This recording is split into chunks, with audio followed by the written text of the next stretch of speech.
The one reason you should not get a Onewheel GT is because... Okay, so I've been the proud owner of the Onewheel GT for about 2 months now, and while there's a bunch of great things that I love about it, which I have in this video right here, it's not all rainbows and sunshines. In this video, I'm gonna give you 5 reasons on why you should not buy the Onewheel GT. Okay, so reason 1 on why you should not buy the GT is because it's freaking expensive. Starting at $2,200, that is a big price tag to pay for a very heavy electronic device that might not turn on. Just kidding, I think they've gotten over those issues now. Regardless, that's a lot to pay for an electric wheel. It is the most expensive Onewheel that Future Motion has ever released. It costs more than my mortgage payment, and it might not be the most practical thing to buy for most people. If you're a college kid riding a GT, props to you. I'm in college, and this is my GT. Especially if this is your first time getting into Onewheels, it might be a pretty hard pill to swallow to drop that much money for your first one. This was my first Onewheel ever, and I did drop all of that money to buy the GT. I even bought the extra bundle package that came with all this hypercharger and stand stuff. Not worth it. You're probably better just getting the base Onewheel GT. Comes with the charger, and if you want any extra accessories, third-party companies make them usually at a better price and usually better quality. Sometimes. Yeah, to each their own. So yeah, reason number 1 on why you shouldn't get the GT is because it's expensive. Now, reason number 2 on why you shouldn't get the GT is the quality control issues. This reason may be a little dated depending on when you're watching this video. As of the launch with the GT here in 2022, a lot of customers, including myself, were recipients of, unfortunately, DOA boards, or dead on arrival, which just means it doesn't turn on, which is crazy when you spend that much money for something. This is the moment I've been dreading and hoping. This is where we cue the dramatic music. 3, 2, 1. Oh, thank God. And the other issue that a lot of people were experiencing was called ghosting, where when you got off your board, it still rode away and either run into a tree or a bush, something harmless, or it could run into like a car or the streets, something dangerous. Who knows? Hopefully by the time you're watching this video, all those issues have been resolved, but at the same time, that's a big risk you're taking by dropping all this money to buy something that might not work. I will say though, on Future Motion's end, which is the company that owns Onewheels, they have done a very good job on taking care of their customers who have experienced these issues. Like I mentioned, I received a DOA board where it did not turn on. After turning the button on, I realized I was one of the unfortunate few, and I had to ship it back to them. They did give me a prepaid shipping label, made it a very simple process. By the next day or 2, I was able to send it right back to them. Then 2 weeks later, came back and we were off floating. So unfortunate experience, did have a happy ending, but still sucks. Reason number 2 on why you should not get a Onewheel GT is the quality control issues. Now, reason number 3 on why you should not get the GT, it's one of my biggest reasons, is because it is freaking heavy. I weigh about 142 pounds, and the GT weighs about 37 pounds. So that's about like a good fraction of my weight. It gets tiring carrying that thing up and down stairs, in and out of stores, subway stations. It's not fun. It's really fun when you're riding it. If you're not riding it and have to constantly move it around, it sucks. One reason why you would not recommend the Onewheel GT. The only reason I could think of is the weight. That's the only reason I could think of. Carrying it around in the stores and everything, it's heavy.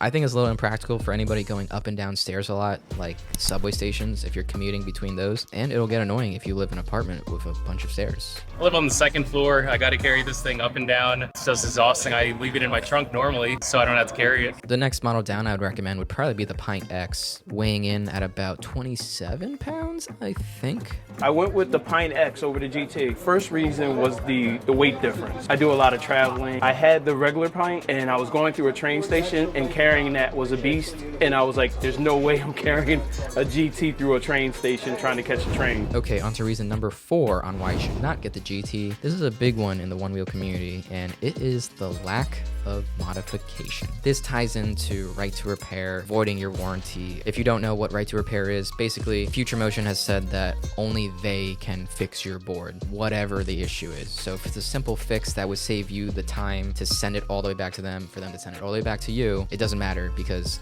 they want to fix it no matter what. I think their reasoning is because they're the trained professionals in this, and these are big batteries you're dealing with. Last thing you want is an explosion. I don't know too much about it, but that's the main gist I get from their side. On the the consumer side, it doesn't sound too hard to have certification tests for other local board shops to take these tests and become certified one-wheel repairers. I think that would be a pretty happy fix for both sides. Future Motion can make money off of the certification tests, and they'll make their customers happy because now their customers don't have to ship a one-wheel all the way out to California. They could maybe take a 30 to an hour drive to their closest board shop and have them fix it, putting money back into the community, and your customers will be happy. So depending on when you're watching this video, not sure if that has changed or not. Hopefully it did. That is one of the big reasons on why you shouldn't get a GT if you're very against all that right to repair stuff. I think right now tires are a problem, that you only have two options. I mean, people are switching their hubs on their GTs so they can ride a different tire, which seems extreme.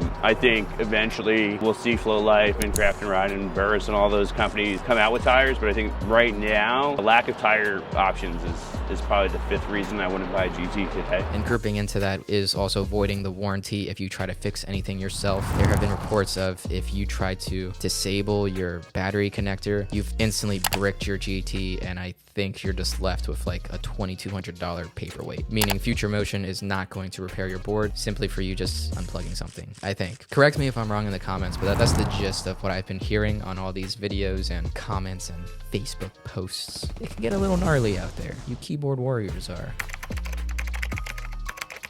crazy. So yeah, reason number 4 on why you should not get the GT is the lack of mods. But with that being said, I think third-party companies will be making more accessories for the GT very soon, such as tires, float fins, fenders, all that good stuff. And reason number 5 on why you should not get the GT is because it's uncomfortable. I get very bad foot fatigue after riding like a mile on this. And before all of you people out there start making fun of my foot powers, I'm not the only one. There's other riders out there that do complain about the foot fatigue off riding these boards. One reason why somebody should not get the Onewheel GT. Foot pads, foot pads, foot pads. The sharp edges, man. Sharp edges is too much overall compared to the XR. Not much real estate. That's all I gotta say. Some people have stated that it's due to the new concave footing, which is good for keeping you secure and doing your turns and carves. But apparently on the older one wheels, such as the XR or the Pine X, they had flat foot pads, which were a lot more comfy, from what I've been told. In my experience, after my first ride, maybe after like 10 or 15 minutes, my feet really hurt. And I gotta stop and just like walk it out and give the feet a little break. It kind of sucks because you're out there floating, having the time of your life, and then you're like, crap, my feet hurt. I need to take a break. Foot fatigue is a real thing. Just putting that out there. And with the GT, it's probably the worst of all the one wheels. Luckily, there are some solutions currently, such as different foot pads. I know my buddy had some really soft, cushiony ones, and I could tell right away that they were a huge improvement. So it gives you about, I believe it's an 1/8 inch of foam. Takes a little bit of shock off your joints and your feet. It helps with the edging of the foot pad as it tapers off from, the middle into the side. Hopefully more companies make those. Maybe one day I'll get them. As long as it doesn't void the warranty, I'll be more inclined to do it. Reason number 5 on why you should not get the GT is if you have very sensitive feet and don't want to be uncomfortable when you're riding. So I've been wearing these Vans for all my one-wheeling, and my feet have hurt so bad that I had to buy gel inserts. Dr. Scholl's gel inserts. All right, we're about to do some YouTube magic. Ready, and there she is, Dr. Scholl's. Let's see if it makes a difference. Now, if you made it this far to the video, you just listened to 5 reasons on why you should not get the GT. Since you did make it this far, I'm gonna give you a bonus reason on why you should not get the GT. Everybody can agree with this. The reason why you should not get a one-wheel is because you don't like having fun. Number 1 reason why you should not buy a one wheel is if you don't like having fun. Alright, if you don't like floating, enjoying the good times that will come with this, don't buy one. That's the number 1 reason. But if you like having fun, get one, baby. You know what I'm saying? The one reason you should not get a one-wheel GT is because you don't like having fun. Simple as that. Getting this thing has been one of the best purchases of my life and has brought to me so much joy that I would have never experienced if I did not have the one wheel. I've met some great people, some lifetime friends at this point, honestly, and I've been introduced to a great community, and it's just awesome. The most negative thing about the Onewheel so far has probably been the hit to my bank account and all the extra money I'm spending when I'm out on rides and checking out new restaurants and food places. It's an amazing purchase. You're gonna have fun if you have one. It's just the biggest hurdle right now with the GT is getting a working GT. You could always wait until all of their quality control issues are fixed and handled finally, and eventually you can just buy one, not have a long wait time, have it delivered to your door, and you'll be off floating. Body variable check, go.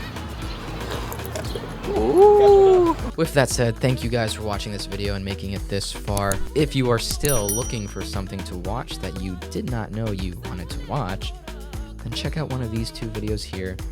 And be sure to check out the other video I made on 5 reasons why you should buy a Onewheel GT. Alright, thank you for watching. Peace.